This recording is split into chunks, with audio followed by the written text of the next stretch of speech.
আসসালামু আলাইকুম ষষ্ঠ শ্রেণীর প্রিয় শিক্ষার্থী বন্ধুরা, আশা করি তোমরা সবাই ভালোই আছো।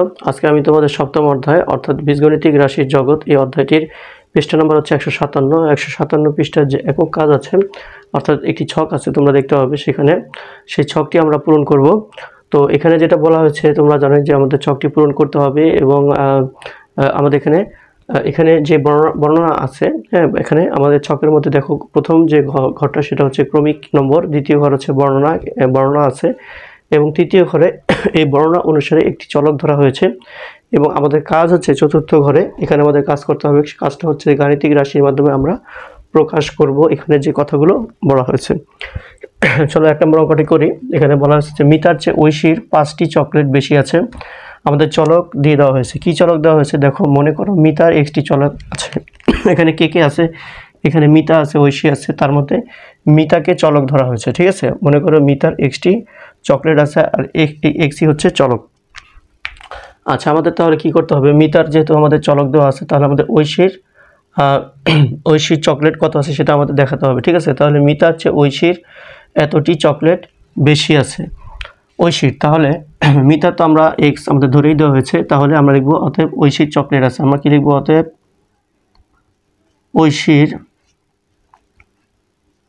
ঐশীর চকলেট আছে, চকলেট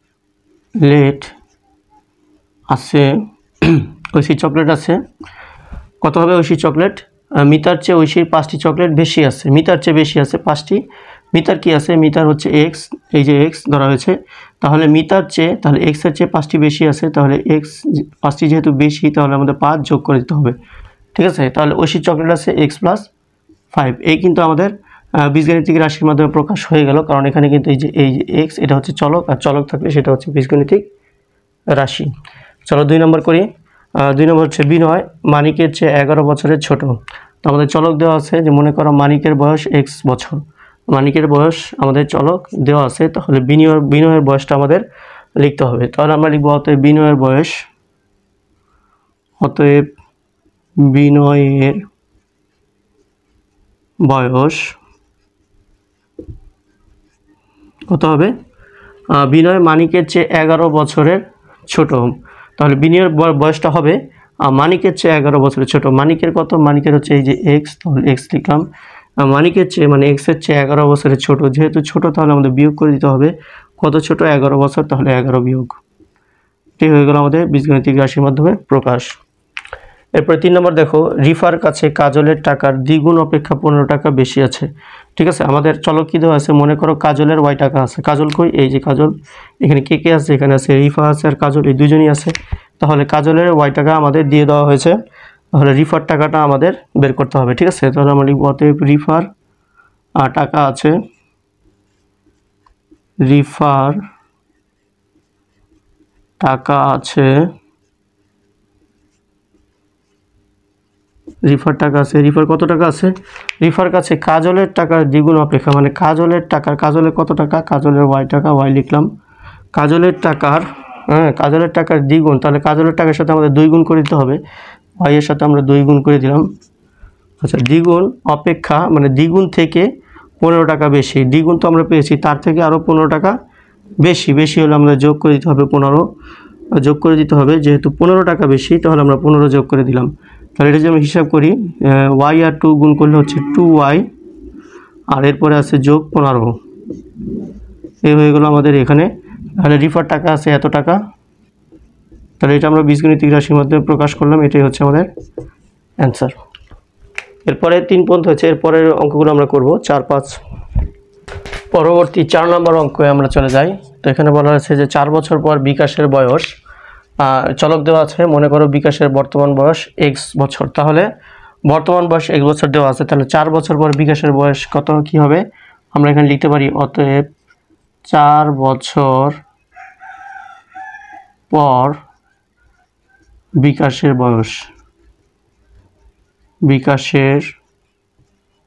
বয়স সমান বর্তমান বয়স কত, এই যে এক্স, 4 বছর পরে কি হবে, তাহলে 4 যোগ হবে, 4 আমরা যোগ করে দিলাম, এত বছর। ঠিক আছে, এত বছর, এটা হচ্ছে কিন্তু আমাদের অ্যান্সার।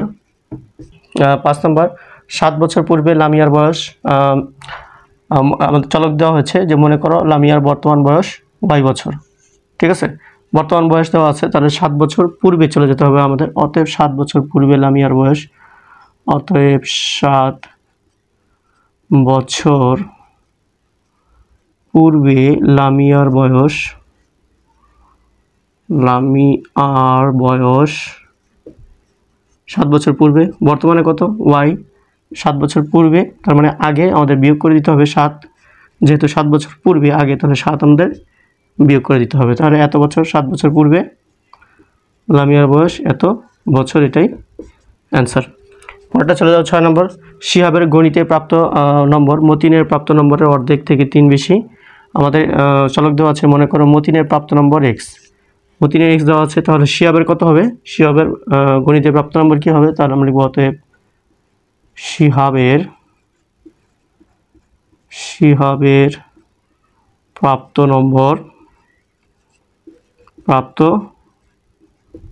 কত হবে?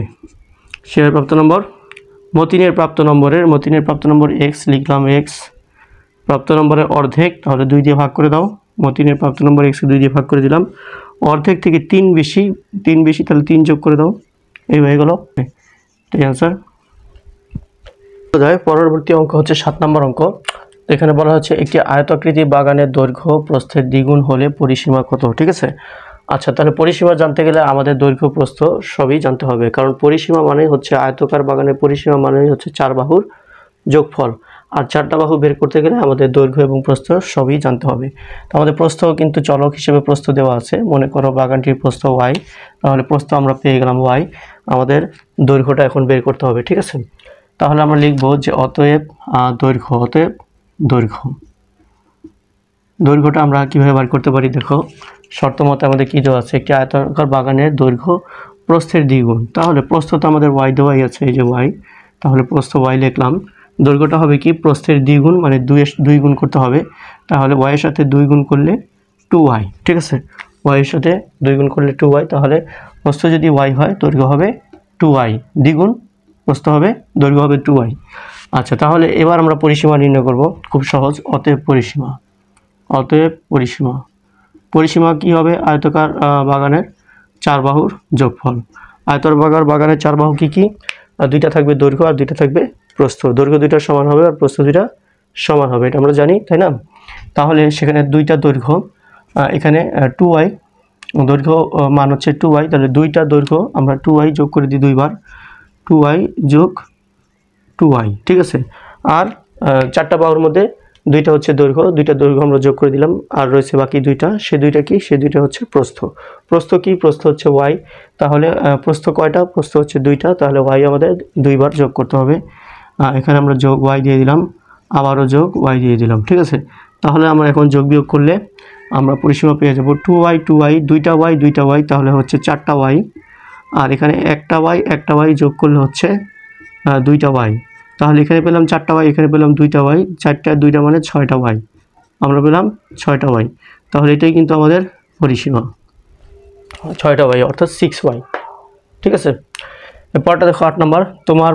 তোমরা প্রতি বেঞ্চে 4 জন করে বসলে 3টি বেঞ্চ খালি থাকে, বেঞ্চের সংখ্যা কত? তাহলে আমাদের চলক দেওয়া হচ্ছে, মনে করো শ্রেণীতে তোমাদের সংখ্যা x, টোটাল আছে x সংখ্যা ছাত্রছাত্রী আছে, তাহলে প্রতি বেঞ্চে 4 জন করে যদি বসে তাহলে 3টি বেঞ্চ খালি থাকে, ঠিক আছে।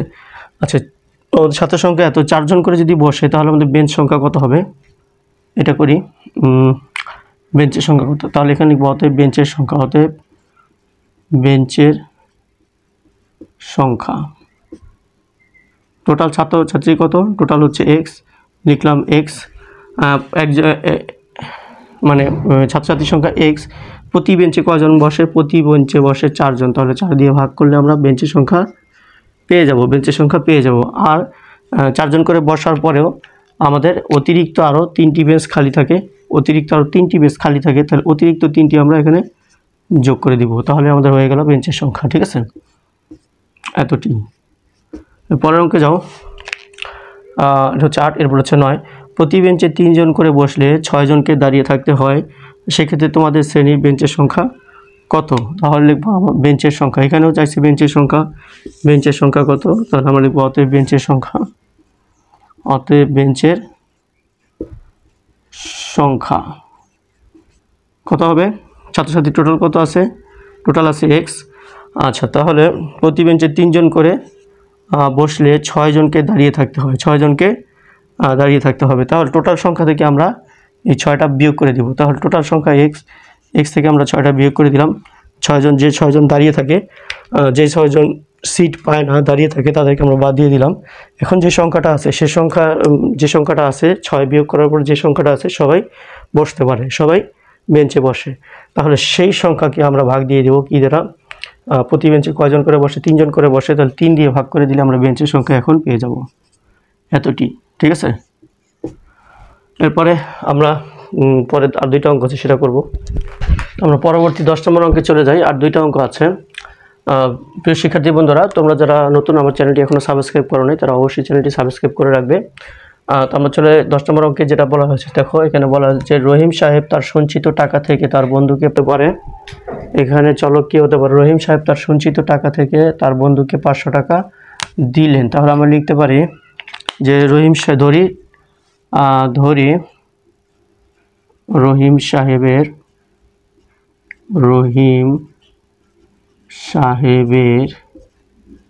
টাকা ছিল এক্স টাকা, এক্স আমরা 500 যোগ করে দিব, জাস্ট 500 করে যোগ করে দিব, তাহলে কি হবে এক্স প্লাস 500। ঠিক আছে, তাহলে এটাই হচ্ছে বীজগণিতিক রাশি। ব্যাংকে ডেভিড সাহেবের কিছু টাকা ছিল, তিনি ব্যাংকে আরও 1000 টাকা জমা রাখলেন। তাহলে আমরা এখানে ধরি কার টাকা ছিল, ডেভিড সাহেবের, ধরি ডেভিড সাহেবের কিছু টাকা ছিল, তাহলে টাকা ছিল, ডেভিড সাহেবের টাকা ছিল এক্স টাকা, এক্স টাকা। ঠিক আছে, এক্স টাকা ধরলাম। এরপরে তিনি ব্যাংকে আরও 1000 টাকা জমা রাখলেন। তাহলে এখানে বীজগণিতিক রাশিটা হবে যে এক্স টাকা তো তার ছিল, তিনি আরও 1000 টাকা জমা রাখলেন, তাহলে এখানে এসে এক্স প্লাস 1000, এটাই অ্যান্সার।